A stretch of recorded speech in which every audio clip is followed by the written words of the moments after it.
गीता, चलो तुम ये टोकरी लेकर घर की तरफ चलो, मैं निहारिका के साथ थोड़ी सब्जियां और काट कर लाती हूँ।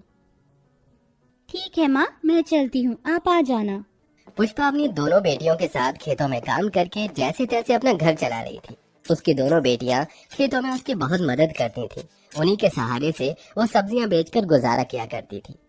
निहारिका, तुम घर का काम कर लो, मैं तुम्हारी बड़ी बहन गीता के साथ बाजार जा रही हूँ ये सारी सब्जियां लेकर। लेकिन माँ, घर के काम तो मैंने पहले ही कर दिए थे, क्यों ना मैं भी आपके साथ बाजार करूँ? ठीक है बेटी, चलो। पुष्पा अपनी दोनों बेटियों के साथ सब्जियां टोकरी में भरकर बाजार में ले आती है।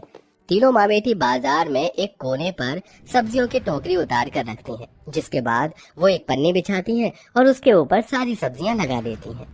सब्जी ले लो, सब्जी, हरी हरी सब्जी, सब्जी ले लो, सब्जी, हरी हरी सब्जी। गीता की आवाज लगाते ही वहाँ कुछ लोग आना शुरू कर देते हैं। अरे, भिंडी और तोरी कैसे दे रही हो?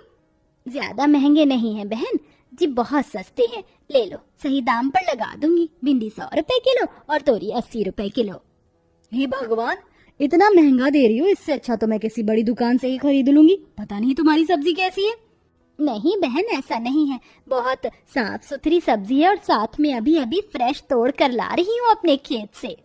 ललिता जैसे ही भिंडी और तोरई उठाकर देखती है, उसे सब्जियां ताजी ही लगती हैं।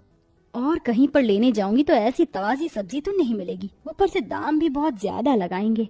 वैसे ही बेचारी ज्यादा महंगी भी नहीं बेच रही है, सही खरीद लेती हूँ। इस तरह ललिता ऐसा सोचने के बाद पुष्पा से ही भिंडी खरीद लेती है। ऐसे ही पूरे बाजार में 1 से 2 ही ग्राहक आकर पुष्पा से सब्जियां खरीदते हैं। बाकी के सब बड़ी बड़ी दुकानों से ही खरीदते हैं। रात हो रही है और अभी तक हमारे पास और कोई नहीं आया।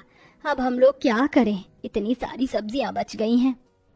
माँ, एक काम करते हैं, इन्हें वापस घर लेकर चलते हैं, कल सुबह सुबह यहाँ वापस आकर लगा देंगे। हाँ माँ, दीदी बिल्कुल सही कह रही है। अपनी दोनों बेटियों की बात सुनकर पुष्पा सब्जियां वापस टोकरी में भरकर घर वापस आ जाती है। घर आने के बाद जब वो खाना बनाने जाते हैं तो सिलेंडर की गैस खत्म हो जाती है। अब क्या करें, एक तो गर्मी इतनी है, चूल्हे पर खाना बनाया नहीं जाएगा, ऊपर से लकड़ियां भी नहीं है। यही कुछ पैसे कमाए थे आज, अब ये भी गैस लाने में खत्म हो जाएंगे। पुष्पा बहुत ज्यादा परेशान होती है, कुछ तो गर्मी के चलते, कुछ अपनी गरीबी के चलते। वो जो भी पैसे कमाती है उनसे वो सिलेंडर में गैस भरवा देती है, जिससे वो सब उस दिन खाना खाते हैं। एक तो गरीबी हमारा कभी पीछा नहीं छोड़ती, ऊपर से ये गर्मी भी हमारे पीछे पड़ गई है। देखो ना, कितनी रात हो गई और अभी तक लाइट नहीं आई। तभी पूरे गांव की लाइट आ जाती है, लेकिन उनके घर में लाइट नहीं आती। माँ देखो, गांव के सभी घर में लाइट जगमगा रही है, लेकिन हमारे घर में लाइट नहीं आ रही है। ऐसा क्यों हो रहा है माँ? तुम लोग तो जानते हो ना, तुम्हारी माँ कितनी गरीब है। गरीबी के चलते मैंने अभी तक मीटर भी नहीं लगवाया, शायद इसीलिए हमारी लाइट नहीं आ रही है। अब हमारे पास और कोई चारा नहीं है, तुम दोनों यहाँ लेट जाओ, मैं तुम्हारी हवा कर दूंगी। लेकिन माँ, थकी हुई तो आप भी हो, चलो आप भी सो जाओ।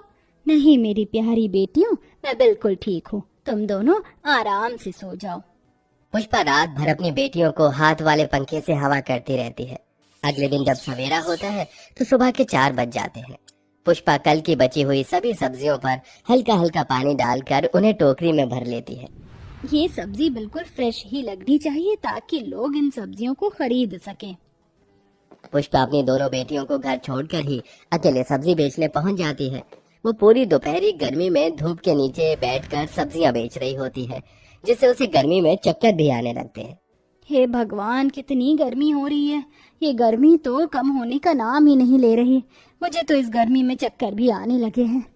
अभी एक काम करती हूँ, वापस घर लौट जाती हूँ, क्योंकि किसी को सब्जियां तो खरीदनी है नहीं।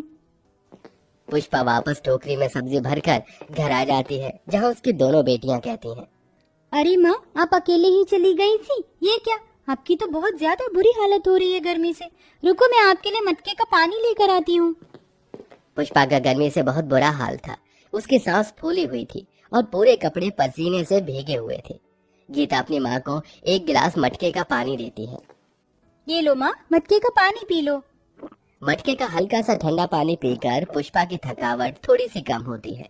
मैं समझ सकती हूँ माँ, आपको हमारी कितनी चिंता होती है, लेकिन ऐसा भी नहीं है कि आपको अकेले ही काम करना पड़े।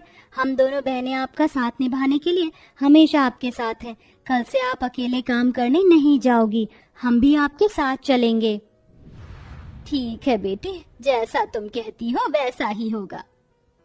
पुष्पा ये कहने के बाद थोड़ी देर लेटकर आराम करने लगती है। गीता देखती है कि टोकरी की वो सब्जियां खराब होने वाली होती हैं, तो वो उन्हें काट कर बना लेती है ताकि उन सब्जियों को फेंकने की जरूरत न पड़े। चलो माँ, खाना खा लो। खाना नहीं खाओगी तो शरीर में ताकत कहाँ से आएगी। कभी कभी तो मुझे बहुत अफसोस होता है कि मैं तुम दोनों को वो जिंदगी नहीं दे पा रही हूँ जिस जिंदगी की तुम दोनों हकदार हो। जब से तुम समझदार हुई हो तब से ही मेरा साथ निभा रही हो।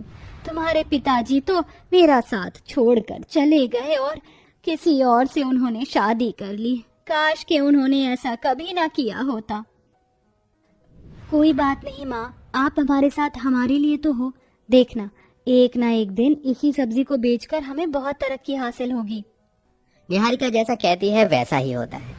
बहुत कठिनाइयां सहन करने के बाद धीरे धीरे उनकी सब्जी की दुकान पहले से अच्छी चलने लगती है। अब लोग उनके पास आते हैं और उन्हीं से सब्जी खरीदते हैं। बहन जी, जरा हरी हरी सब्जियां तो देना। आपकी हरी सब्जी से हमारा परिवार स्वस्थ रहता है। वरना तो गांव में जो लोग सब्जियां बेचते हैं वो तो केमिकल वाली सब्जियां होती हैं, जिनके अंदर सब्जियों को हरा भरा करने के इंजेक्शन लगे होते हैं। हाँ भाई, सही कह रहे हो। पुष्पा बहन अपनी दोनों बेटियों के साथ अपने खेतों में लगी रहती हैं। दिन रात मेहनत करके जो ये सब्जियां उगाती हैं उन्हें ताजा ताजा बेचती हैं। तभी तो मुझे इनकी दुकान से सब्जी लेने में जरा भी डर नहीं लगता। अब लोगों की ऐसी बातें सुनकर पुष्पा बहुत खुश होती है। फाइनली उसकी दुकान अच्छी खासी चलने लगती है, जिससे उनके घर की परेशानियां धीरे धीरे खत्म हो जाती हैं। वहीं पुष्पा ने जो पैसों की वजह से अपनी बेटियों की पढ़ाई छुड़वाई थी, अब वो पैसा कमाकर उनकी पढ़ाई दोबारा से शुरू कर देती है। बेटियों, तुम्हारी माँ बहुत गरीब है, लेकिन उसके अंदर तुम्हें कामयाब बनाने का हौसले बहुत ज्यादा है। और मैं चाहती हूँ कि मेरी दोनों बेटियाँ पढ़ाई लिखाई करके कुछ बने और मेरा नाम रोशन करे। क्या तुम मेरा नाम रोशन करोगी? हाँ माँ, आप चिंता मत करो, एक दिन हम दोनों बहनें मिलकर आपका नाम जरूर रोशन करेंगे। इसी तरह कुछ वक्त बीत जाता है। दोनों बेटियां बड़ी हो जाती हैं, दोनों की स्कूली पढ़ाई पूरी हो जाती है और अब पुष्पा अपनी दोनों बेटियों को पढ़ाई के सिलसिले में शहर भेज देती है और खुद वहां गर्मी सहन करती हुई अकेले रहती है। बेचारी पुष्पा हर दिन भरी गर्मी में सब्जियां बेचकर वापस घर की तरफ जा रही होती है, लेकिन ज्यादा गर्मी की वजह से उसे बहुत तेज चक्कर आते हैं और वो सड़क पर चक्कर खाकर गिर जाती है। उसकी टोकरी की सब्जियां भी इधर उधर बिखर जाती हैं। तभी वहां एक गाड़ी रुकती है, जिसके अंदर से उसकी दोनों बेटियां निकलती हैं। माँ उठो ना, देखो हम वापस आ गए।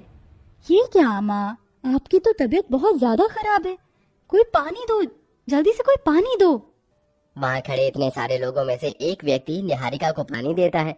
निहारिका पानी की बूंदें अपनी माँ के मुंह पर छिड़कती है। अरे निहारिका, गीता, तुम दोनों वापस आ गई।